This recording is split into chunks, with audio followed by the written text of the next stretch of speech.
Eh bien, bonsoir à tous les amis, supporters, supportrices parisiens, parisiennes, supporters, supportrices de Salzbourg, supporters, supportrices d'autres clubs amoureux du football.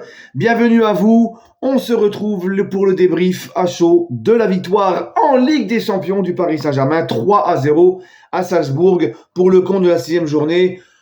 Ouf, ouf les amis, hein, un grand ouf de soulagement, ça fait du bien. C'est un bon bol d'air frais là qu'on a pris.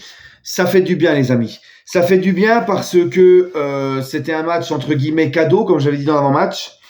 Un match face à un adversaire qui est décimé par les blessures, qui est 5e du championnat autrichien, qui n'a gagné sur ses 7 dernières rencontres en championnat d'Autriche, qui n'avait gagné qu'un seul match, 4 nuls et 3 défaites. Une équipe au fond du seau aussi en Ligue des Champions qui a perdu chez eux contre Brest 4-0, contre Dynamo Zagreb 2-0.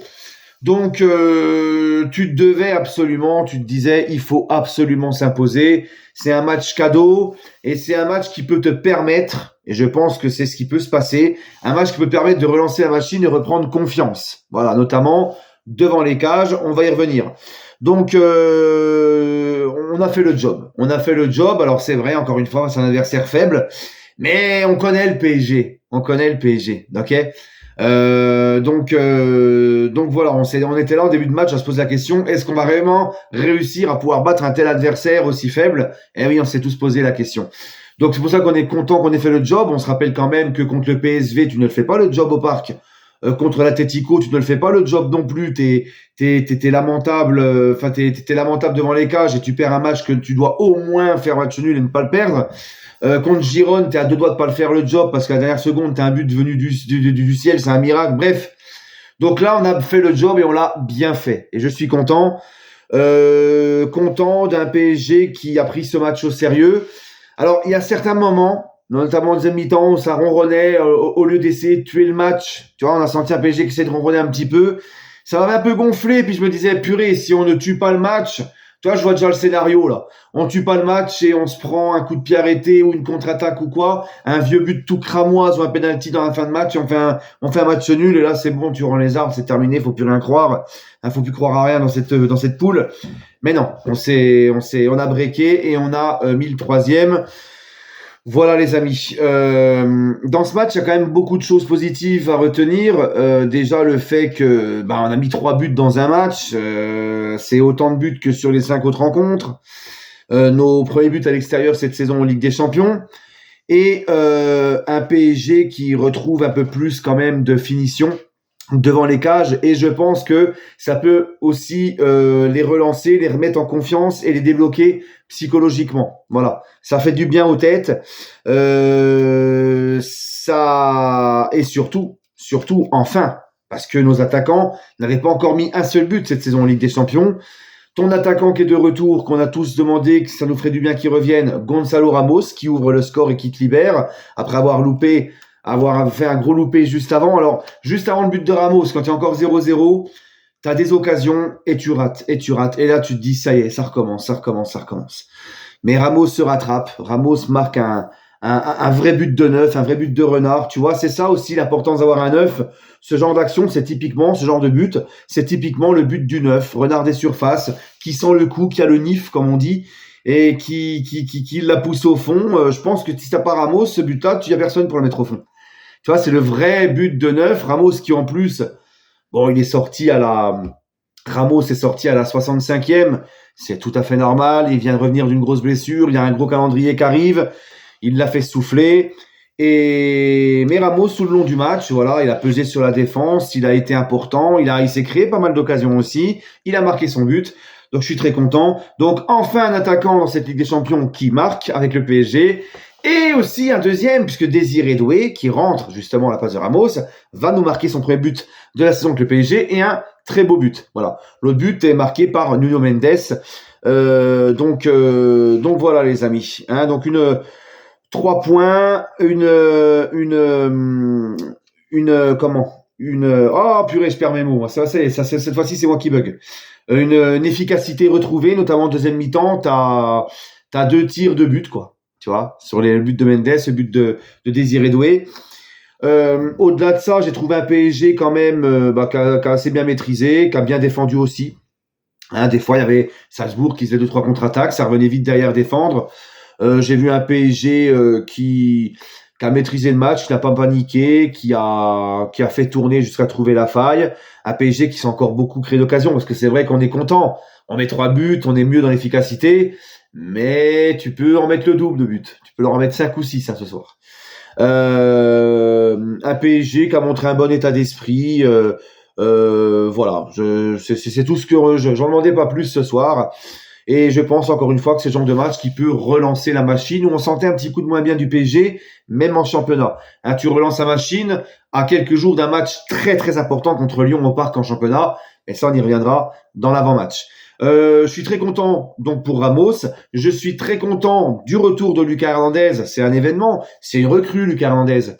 Non, parce que là les gars, on le disait depuis le début de la saison, il n'y a pas de rotation à Hakimi, il n'y a pas de rotation à Mendes. Là, Hernandez est revenu, ça donne une solution de rotation pour Nuno Mendes. Voilà, d'accord. Donc, d'ailleurs, il remplace Nuno Mendes, Lucas Hernandez. Donc, ça fait vraiment plaisir de voir le guerrier Lucas Hernandez, qui est revenu plus vite que prévu, revenir sur les terrains. Moi, ça m'a fait vraiment plaisir. Et puis, un autre truc qui m'a fait plaisir aussi, c'est Désiré Doué. Désiré Doué qui... Je vous l'ai toujours dit, les amis, quand les mecs jouent un petit peu moins, quand les mecs ont du temps de jeu et que Luis Enrique leur donne du temps de jeu, bah, il faut qu'ils prouvent, faut qu'ils montrent des choses. Et j'ai toujours trouvé, en général, Désiré Doué, quand il avait du temps de jeu, un petit peu trop tendre, qui se cherche, qui n'ose pas, comme il faisait à Rennes, de dribbler, percuter, qui tente mais qui n'y arrive pas, voilà. Et ça, lui aussi, ça peut le libérer, ça peut lui faire du bien, parce qu'il fait une très belle rentrée, Désiré Doué. Il fait une passe décisive et il marque un but. Tu vois, j'ai poussé une gueulante contre Auxerre. J'ai dit Désiré Doué, à chaque fois qu'il a joué, il n'a rien montré. Pas de but, pas de passe décisive. Je me suis trompé, il en avait fait quand même une en Ligue 1. Et ben là, t'as vu, il m'a dit, Ayoub, ferme-la. Il est rentré, il a mis une passe D, il a mis un but. Et moi, je suis très content. C'est comme ça que le coach va lui donner confiance, que lui va prendre confiance. Et quand tu as un petit peu de temps de jeu à grappiller, montre des choses. Voilà, donc il a montré des choses très intéressantes. Désiré Doué, il marque un très beau but. Et il fait une très belle passe décisive à Mendes. Voilà, je crois que c'est Désiré Doué qui fait la passe décisive à Mendes. Maintenant, les gars... Vitinha et João Neves qui ont été très bons, très propres, qui ont mis le tempo, qui ont donné des bons petits ballons, qui ont fait tourner bien le ballon au milieu, qui ont su garder le ballon, qui ont temporisé au bon moment, tout ça. Marquinhos Pacho derrière qui ont fait leur match. Même Donnarumma, le peu d'intervention qu'il a eu, ben il l'a fait bien. Il nous a pas fait de cagade cette fois-ci. Hakimi comme d'habitude au four et au moulin. Je crois que c'est le joueur du PSG qui a quasiment touché le plus de ballons. Il est au four et au moulin. Il a 3 poumons. Il est fidèle à lui-même. Un petit peu déçu par contre de Barcola. Voilà, je suis déçu de Barcola, les amis, parce que Barcola encore ce soir, il a une grosse occasion, il la met pas. Donc lui, il a toujours pas marqué en Ligue des Champions. Ça fait longtemps qu'il ne marque plus, qu'il reste sur des matchs très mauvais. Et là, ce soir, Barcola, c'était typiquement le genre de match aussi pour lui redonner confiance face à un adversaire comme ça.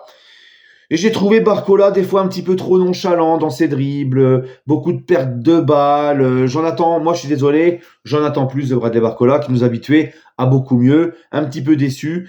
Et voilà, Kangingli aussi, hein, il a beaucoup de bonne volonté sur son côté. Après Kangingli, il est toujours mieux au milieu. Il est toujours mieux au milieu pour moi. Kangingli, son côté qui montre beaucoup de volonté, mais voilà, qui n'ose pas beaucoup, qui ne tente pas, c'est toujours pareil. Contrôle, je passe en retrait. Contrôle, je passe en retrait. Tu vois, bref. Mais sinon, non, dans l'ensemble, ça a été. Et j'ai trouvé, ce que j'ai beaucoup aimé dans ce match aussi, c'est qu'on a l'impression que le deuxième but du PSG, quand on fait le break, ça a libéré le PSG. Le PSG s'est remis à bien presser, parce que c'est vrai qu'on s'endormait un petit peu en deuxième mi-temps. Le PSG s'est remis à presser, le PSG a été chercher le 3e, et jusqu'au bout, ils ont essayé de chercher le 4e, à l'image de Bradley Barcola qui loupe son occasion. Je vous ai dit deuxième mi-temps de tir de but, non, c'est pas vrai, puisque Barcola, il loupe son action. Mais bon, bref. Donc voilà, donc je pense que c'est typiquement le match où il fallait faire le job, qui a permis de redonner confiance un petit peu à pas mal de monde, et puis voilà. Hein, donc on va espérer que ça va relancer la machine. Maintenant, il te reste 2 gros matchs. La réception de City, ça ne sera pas un cadeau. Et le déplacement à Stuttgart, ça sera quand même plus élevé. Voilà, donc c'est simple, c'est 2 finales à jouer. T'es pas encore qualifié, loin de là. Donc voilà les amis.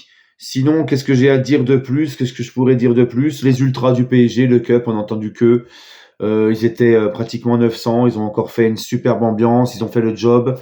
Et encore une fois, un grand coup de chapeau à eux. Sinon, c'est tout ce que j'ai à dire, voilà. Un match qui te rassure, un match qui va te faire du bien et qui peut relancer un petit peu la machine. Voilà les amis. Ah oui, et un petit truc aussi, avant de faire mes tops et mes flops. Le dernier but qu'on met, le but de Désiré Doué, c'est un but qui est en pleine transition. Voilà, c'est du jeu rapide vers l'avant, c'est de la transition. C'est Hakimi, encore une fois, qui part comme une fusée. Et on voit la réaction de Luis Enrique sur le banc lors de ce but qui a sauté dans les bras de ses adjoints, qui étaient heureux de voir son équipe remarquée, être plus efficace. Et ça répond à tous ceux qui disent que soi-disant Luis Enrique ne veut absolument pas jouer en transition rapide quand le jeu le demande. C'est faux, c'est faux. Moi, j'ai toujours dit, Luis Enrique, oui, c'est un adepte de la possession. Il aime bien construire, poser le jeu et tout. Mais quand le jeu veut que on parte en transition rapide et qu'il y a des espaces qui se libèrent, parce qu'encore une fois, comme j'ai toujours dit, transition rapide, c'est très bien, mais pour jouer en transition rapide, il faut laisser le ballon à l'adversaire et que l'adversaire laisse des espaces. Et en général, en Ligue 1, surtout pour le PSG, tu tombes pas sur des adversaires comme ça. C'est des adversaires qui te laissent ce ballon et tu fais face à des blocs bas. Mais quand le jeu, même sous Luis Enrique, a voulu qu'il fallait jouer en transition, on a joué en transition. Et ce troisième but en est un exemple, et Luis Enrique était très content. Voilà, donc arrêtez de penser que Luis Enrique, c'est un mec qui ne veut jouer que d'une façon, qui refuse autre chose et qui... Non, il y a des limites, ok. Il a sa philosophie, mais quand le jeu demande autre chose, et voilà. Bref. Mes tops, mes flops... top, l'entrée de Désiré Doué. Voilà, très content de Désiré Doué dans mes tops. En autre top, Ramos pour son but et puis pour tous ses efforts et tout. Et puis j'ai envie de mettre Hakimi. Voilà, Hakimi pour tout ce qu'il a fait à droite, monstrueux, au four et au moulin, vraiment incroyable Hakimi. Et mes flops par contre, Barcola. Hein, d'accord, Barcola. Et je pense mettre aussi Fabien Ruiz au milieu, qui a encore été très lent. D'ailleurs, ça a un petit peu plus été rapide au milieu de terrain quand Zaïre Emery l'a remplacé. Il n'a pas été catastrophique, loin de là. Ça va, il a fait quand même...